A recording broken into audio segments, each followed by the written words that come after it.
Donc normalement, vous devriez entendre.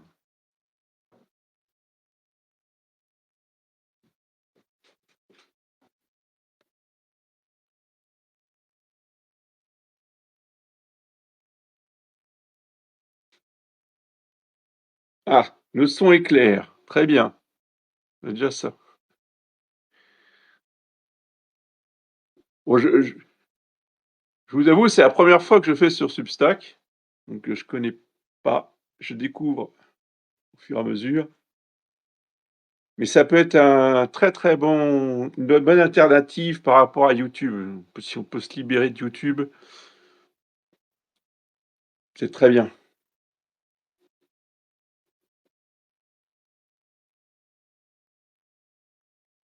Ouais, on attend encore une minute, je commence à 8h05, à 18h05. On va voir si quelqu'un d'autre arrive.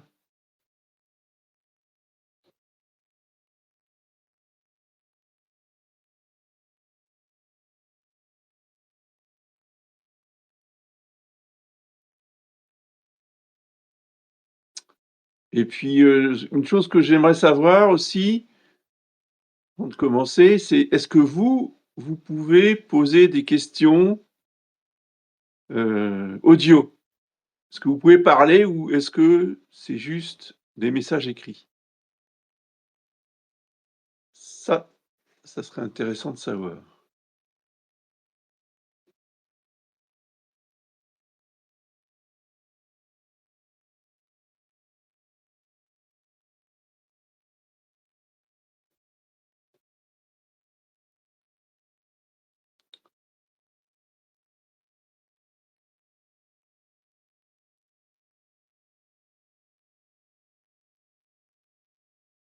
Non, manifestement, c'est juste par écrit, hein.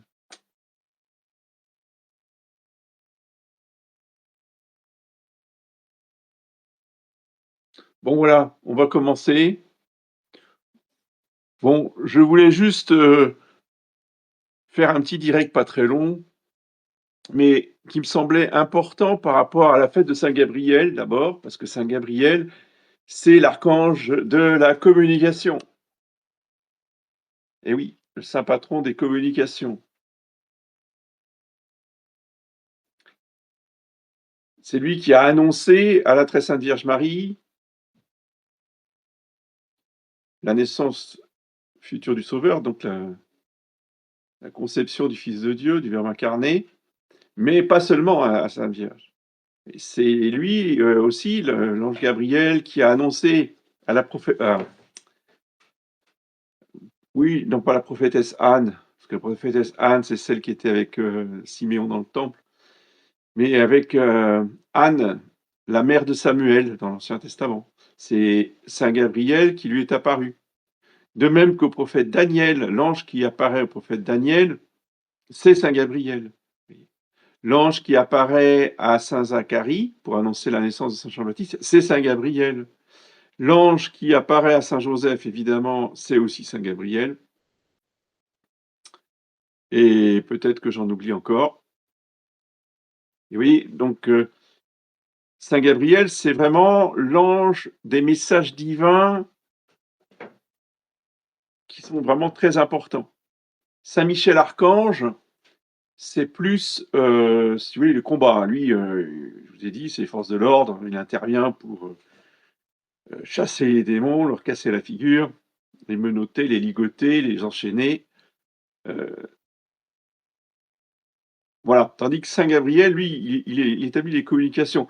Vous voyez que dans une armée, vous avez les trans, les régiments de trans, vous avez les régiments, comment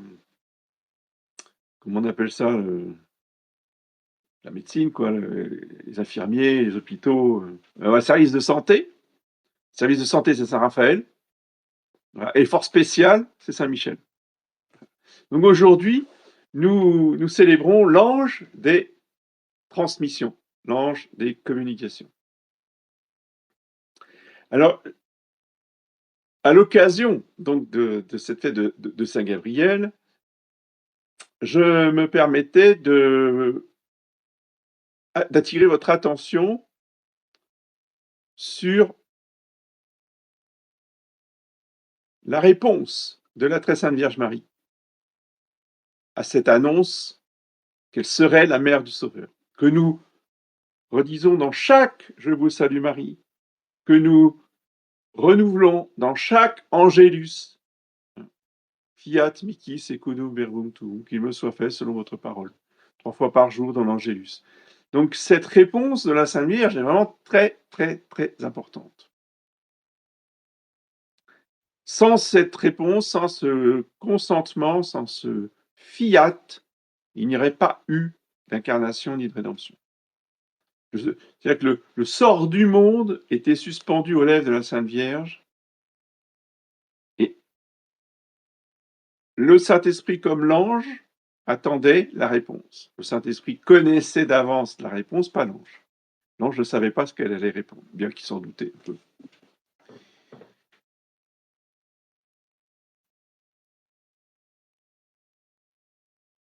Ce fiat, c'est l'accueil du Saint-Esprit dans l'âme et le corps de la très sainte Vierge Marie pour concevoir le Fils de Dieu fait chair. C'est l'accueil de la parole de Dieu. Qu'il me soit fait selon votre parole, ça veut dire j'accueille votre parole pour qu'elle accomplisse son œuvre en moi, qui est la conception de Jésus, le Fils de Dieu incarné. Le consentement au Saint-Esprit, c'est ça le fiat. Eh bien, cela nous concerne personnellement parce que nous aussi, à l'image et à l'exemple de notre Mère du ciel, nous devons concevoir, entre guillemets, mystiquement, spirituellement, nous devons continuer le développement du corps mystique de Jésus-Christ en consentant, en accueillant la parole du Saint-Esprit et l'œuvre du Saint-Esprit, parce que ce développement du corps mystique, c'est l'œuvre du Saint-Esprit, ce n'est pas notre œuvre. Ce n'est pas l'œuvre de la très sainte Vierge Marie non plus. C'est l'œuvre du Saint-Esprit en elle. Mais c'est l'œuvre du Saint-Esprit. Et bien de même, le développement du corps mystique en nous, par nous, à travers nous, ce n'est pas nous, c'est l'œuvre du Saint-Esprit, mais nous y collaborons par notre accueil, par notre consentement.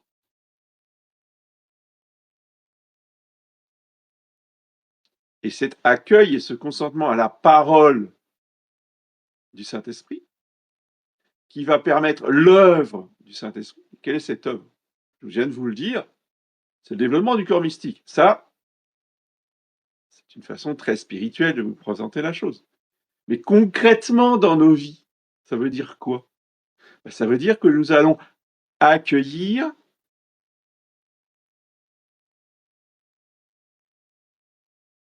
le pécheur qui se convertit. Le pécheur qui se convertit, c'est le corps mystique de Jésus-Christ qui s'incarne, si vous voulez, dans ce pécheur, qui va devenir un membre du corps mystique du Christ par le baptême, s'il n'est pas baptisé, ou par la confession, s'il est déjà baptisé et qu'il doit retrouver l'état de grâce. Il va être un membre vivant, donc il va être la continuation de Jésus-Christ qui va vivre en lui, comme dit saint Paul. Et donc nous, notre œuvre apostolique, qu'il faut entretenir et développer, notre mentalité apostolique, va consister, si vous voulez, dans cette volonté d'accueillir le pécheur avec bienveillance, avec bonté. Et pour les prêtres, vous voyez, eh bien, dans un souci d'éducation d'enseignement du catéchisme, d'apprentissage des règles et des lois de l'Église. Voilà. Ça, c'est, si vous voulez, la continuation du fiat de Marie que nous allons fêter demain, le jour de l'Annonciation. Si nous n'avons pas cet esprit apostolique, cet esprit missionnaire qui est indissociable du Saint-Esprit, du fiat de Marie et de cette dévotion, mais plus que cette dévotion, de cette adoration de Jésus-Christ continuée dans son Église, oui. Nous n'adorons pas seulement la seule personne physique de Jésus-Christ.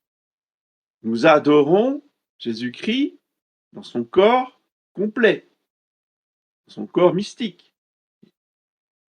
De Jésus-Christ de l'Église, c'est tout un, disait Sainte Jeanne d'Arc. C'est l'objet de notre culte.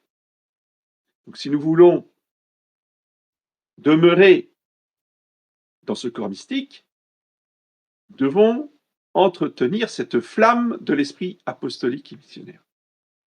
Voilà. C'est ça que je voulais vous dire ce soir, c'est ça que ce message-là que je confie à Saint Gabriel, archange, pour qu'il vous le transmette et que vous le transmettiez autour de vous dans un esprit apostolique. Voilà, j'ai terminé mon message. S'il y a des questions, des réflexions, n'hésitez pas à les écrire, puisque manifestement on ne peut qu'écrire ici. Et sinon, eh bien, je vais couper la vidéo en direct.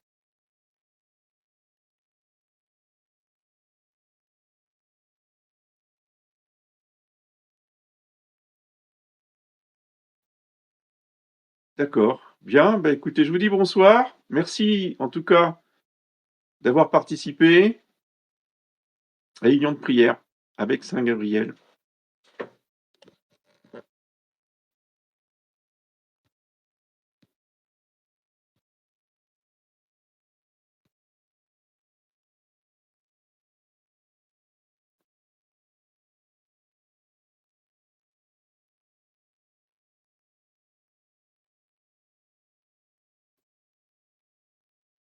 Voilà, maintenant, il faut que je trouve comment ça s'arrête ce truc-là.